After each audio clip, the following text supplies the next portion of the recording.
Essa é a Escola Bíblica Dominical da Reconciliação. Aula do dia 2 de agosto. Estudaremos o livro de Crônicas. Nós estamos estudando o Velho Testamento e hoje estamos dando a sequência dos livros históricos. O livro de Crônicas será o livro estudado hoje.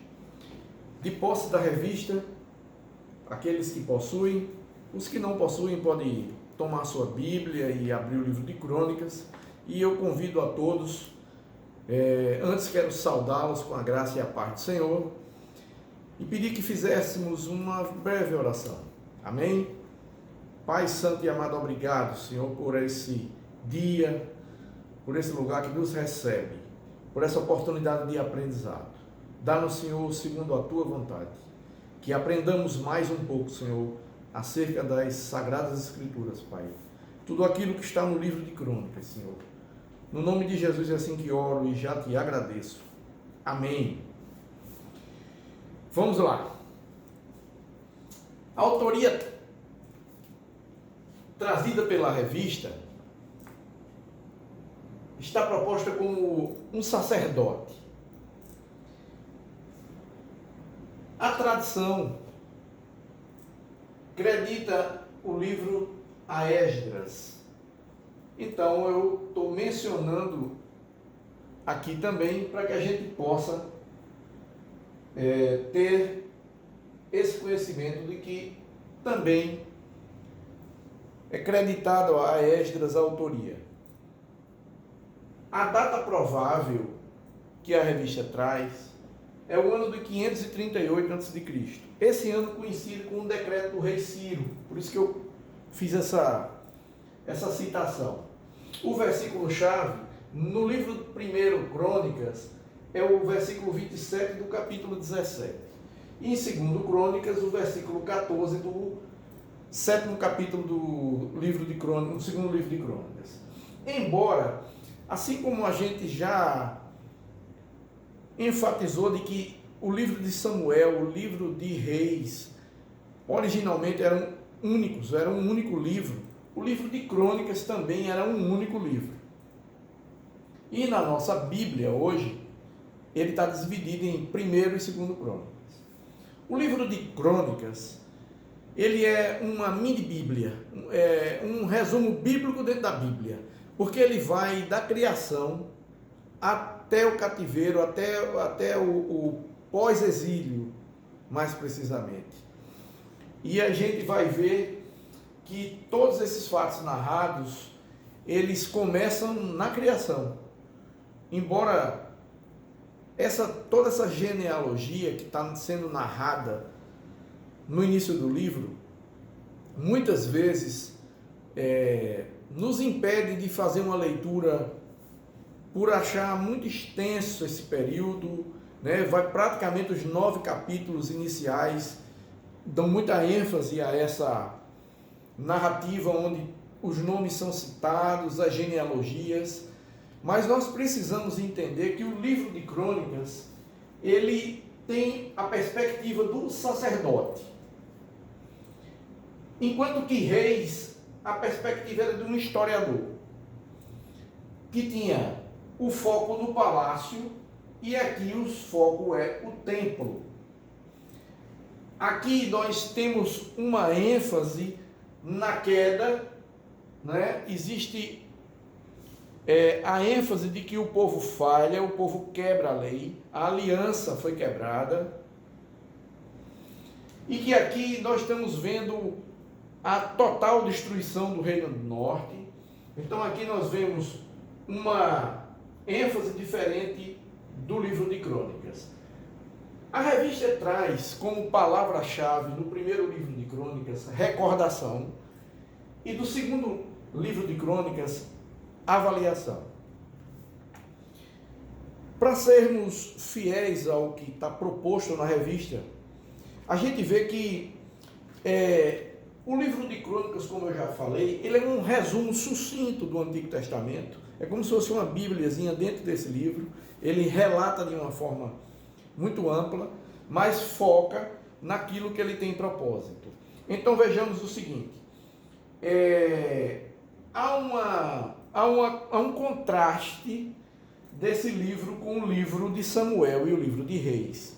Porque vejamos o seguinte, como aqui é um historiador que tem foco no palácio, e aqui é um sacerdote que tem o foco no templo, esse é um relato que termina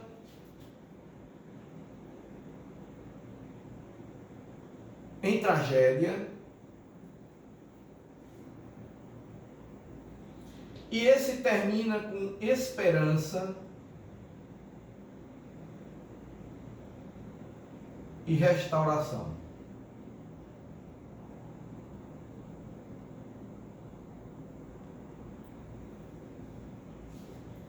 Há uma diferença clara, né? O livro de Reis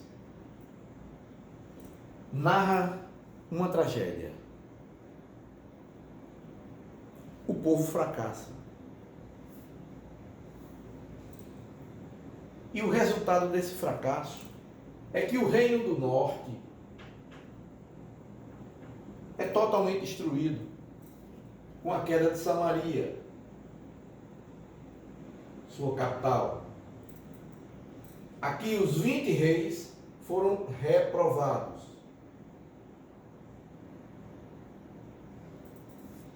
Aqui, na aula passada, nós vimos que 12 reis foram reprovados e 8 foram aprovados.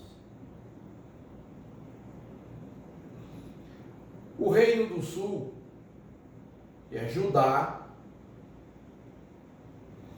capital, Jerusalém.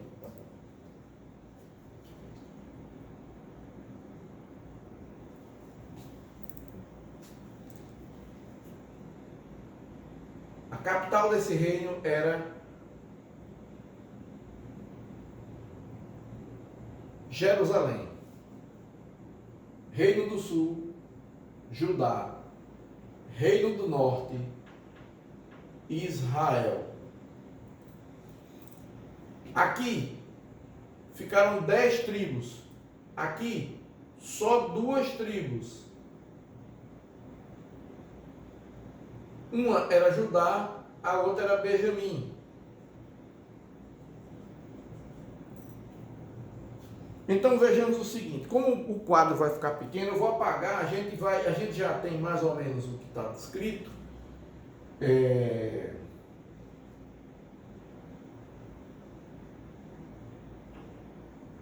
Porque senão não vai caber. Então 10 tribos, 2 tribos.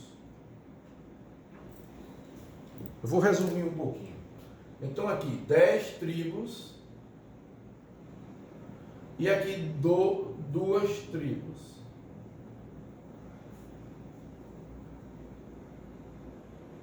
O Reino do Norte desenvolve uma trajetória que a gente descreveu como de destruição, de queda vertiginosa. O Reino do Sul, se a gente pudesse esboçar num gráfico, seria de altos e baixos, para depois vir uma restauração. Eu gosto muito dessa sintetização do conteúdo do livro, fazendo um contexto mais gráfico, não é? Eu tenho sido muito abençoado com alguns comentaristas bíblicos, como Russell Shedd. Eu tenho trazido nas aulas alguns comentários do Dr. Russell Shedd, Eugene Peterson, para fazer acréscimos ao que a revista nos propõe. A revista tem um conteúdo muito bom, a revista indicada pela igreja, e a gente vem acrescentando alguns comentários. Alguns comentários também de pastores que são muito bem-vindos, não é? Eu tenho comentado aqui que o pastor Leonardo Teixeira, que também é meu professor, tem sido um influenciador desse olhar um pouco mais panorâmico, porque na realidade o que eu desejo para vocês é que haja em vocês o interesse pela leitura bíblica, pela leitura para conhecer o texto sagrado, meditar sobre esse texto, orar, pedir a Deus entendimento sobre esse texto. Então aqui vai a minha indicação de que vocês leiam esse livro, assistam essa aula pausadamente e que vocês possam tirar proveito dessa narrativa. Então vamos lá. Aqui, quando a gente fala, não fala só de reis, mas de Samuel e Reis, né? Então façamos o seguinte: a revista une, né? Samuel e Reis. Então ele está narrando o seguinte: tudo que ocorreu no período desses dois livros, né? Inicialmente você tinha um reino unificado. Como a gente viu na aula passada, o reino único, unificado, foi o reino onde o primeiro rei ungido foi Saul. Samuel unge Saul, rei de Israel. Depois vem Davi, Deus levanta Davi. E vem a sucessão de Davi, sendo Salomão seu filho, é ungido rei de Israel. Então esse é o período do Reino Unido que dura 120 anos, a gente já viu isso. Essa narrativa, esse período, ele é sucedido com a divisão dos reinos, onde o reino do norte, são 10 tribos que estão no norte e a capital é Samaria, e o reino do sul é Judá. Essa divisão, a gente tem que lembrar que essa divisão, ela é potencializada porque há aqui cidades que são contrárias a eles. Tem os filisteus, tem os cananeus, tem vários povos ainda aqui nesse contexto que causa ainda mais separação entre os dois reinos, né? Então nós vamos ver que nesse período tudo acaba servindo de pano de fundo para que tudo que ocorresse aqui tivesse um grande propósito.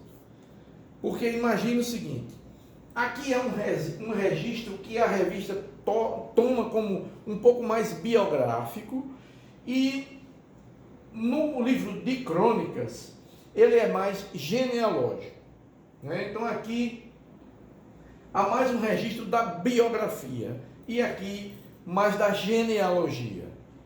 Aqui há uma ressignificação. O foco no palácio conta a história de um jeito, mas o foco no templo vai contar que há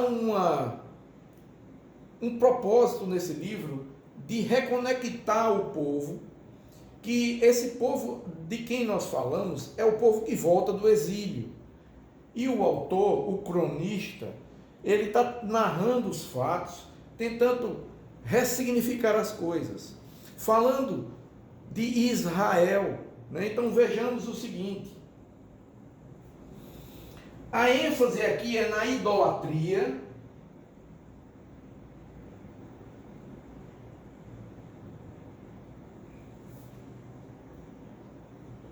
e aqui na indiferença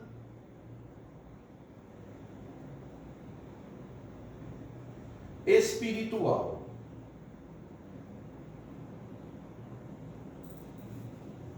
Aqui na idolatria, aqui na indiferença espiritual. Vejamos que aqui narra uma tragédia. E aqui narra um tempo onde o livro traz uma condução à esperança e à restauração. Vejamos o seguinte: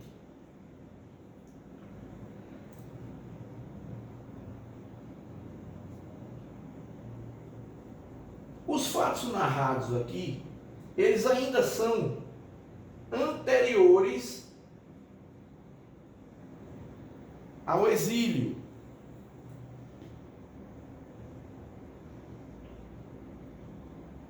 E aqui eles são depois do exílio. Ficou ilegível. Deixa eu melhorar.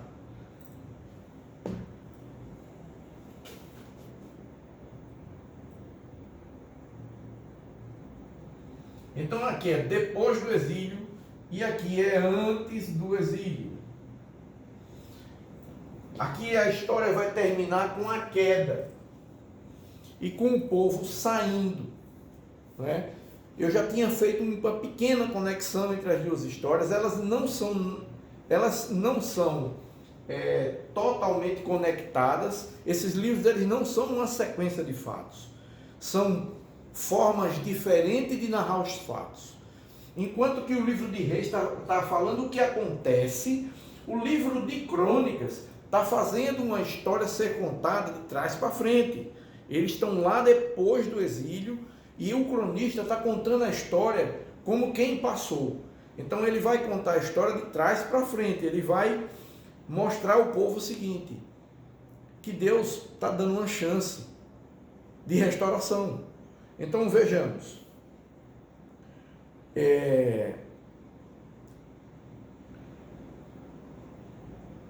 a comunidade aqui está em reconstrução. Aqui tem Davi e Salomão reinando. Aqui o que está registrado são os seus feitos, é a biografia deles, né? Conquistas, batalhas, né? Já aqui é diferente. Aqui é uma perspectiva sacerdotal. Então aqui é um rei comprometido com Deus. É um rei piedoso. Então a ênfase aqui, por exemplo, no livro de Crônicas, não tem narrado o pecado dele com Batseba, ou Betsabá, esse pecado não está narrado, né?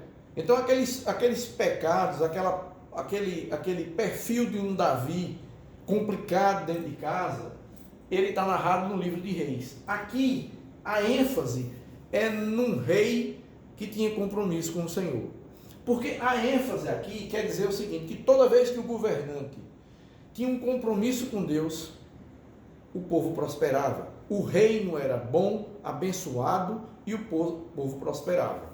Quando esse rei não observava a lei de Deus, não tinha nenhum compromisso com a aliança de Deus, esse rei geralmente ia mal e o povo também pagava o preço. Então vejamos o seguinte. Há uma proposta de olhar o livro de Crônicas como uma história sendo recontada. Mas isso, a gente pode enriquecer essa perspectiva olhando para o título, porque o título fala como o registro das coisas acontecidas. Então ela está muito menos preocupada com a história. Há uma preocupação menor com a história, mas a preocupação real, quando você toma essa nova ótica, é com o significado dos fatos. Então, se eu olho como uma pura história, eu vou apenas ver essa história sendo recontada. E talvez por isso esse livro seja tão pouco lido. Nós precisamos olhar para o livro de Crônicas como uma história que é contada. A ênfase da história não é na história sendo contada de uma ótica diferente, mas no significado dos fatos narrados. Então, é exatamente com uma ênfase no significado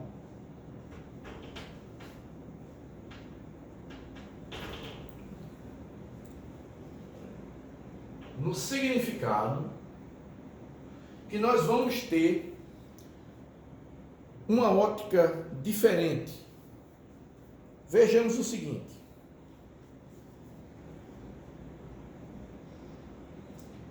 Aqui a gente vai ter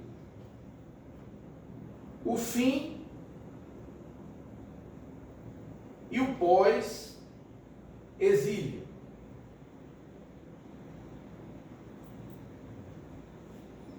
É um tempo diferente que o povo está vivendo. Esse povo ele talvez esteja no momento antes de Neemias reconstruir o muro da cidade. Então imagine em que momento esse livro é escrito e como esse povo estava se sentindo.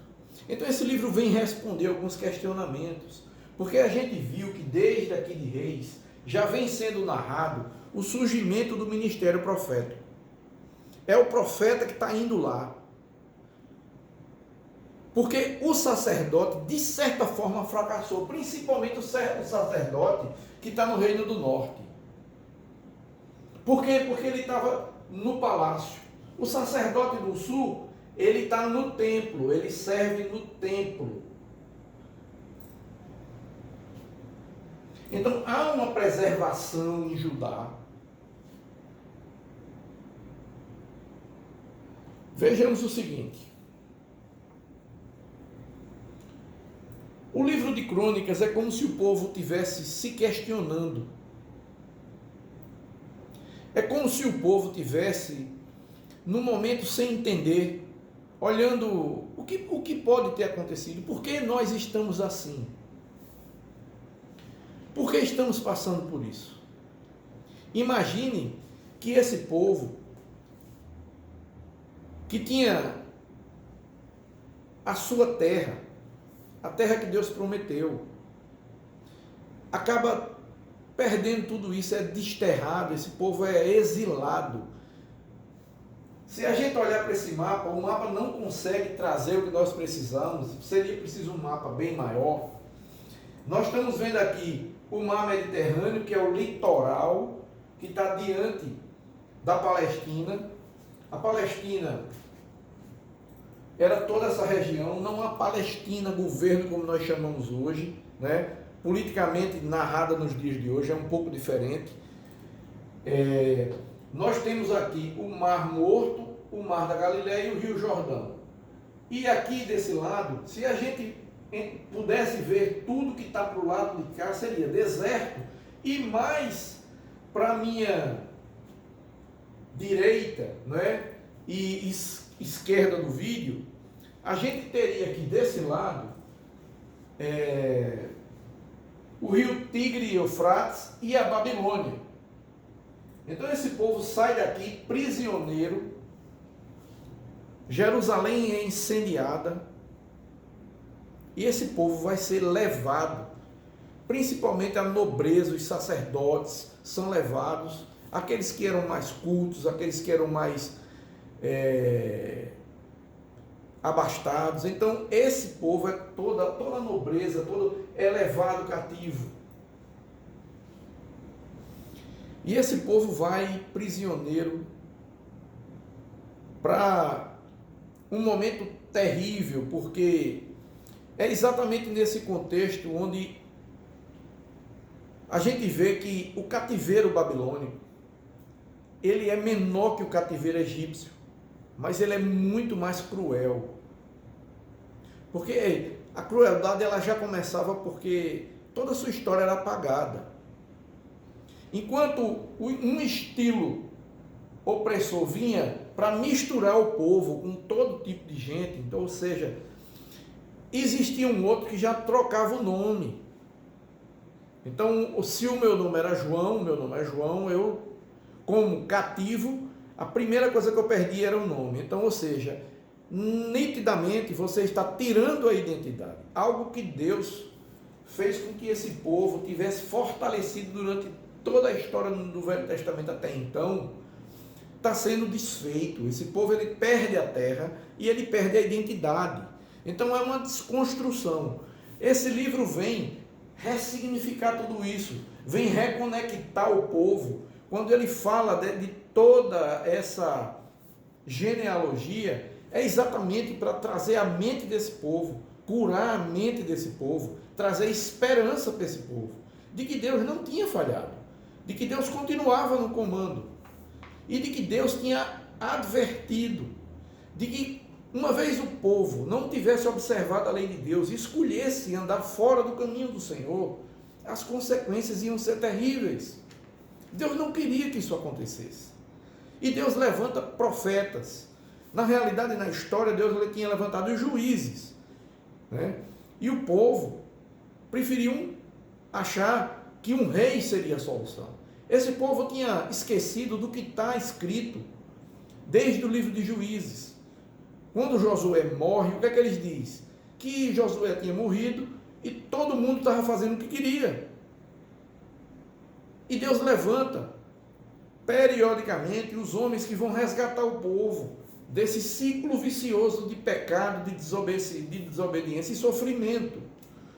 E o povo não enxerga isso, não enxerga que é o seu comportamento, que é a sua falta de compromisso com a aliança, falta de observância da aliança. Então vejamos que há nesse contexto toda uma ênfase nessa reconstrução.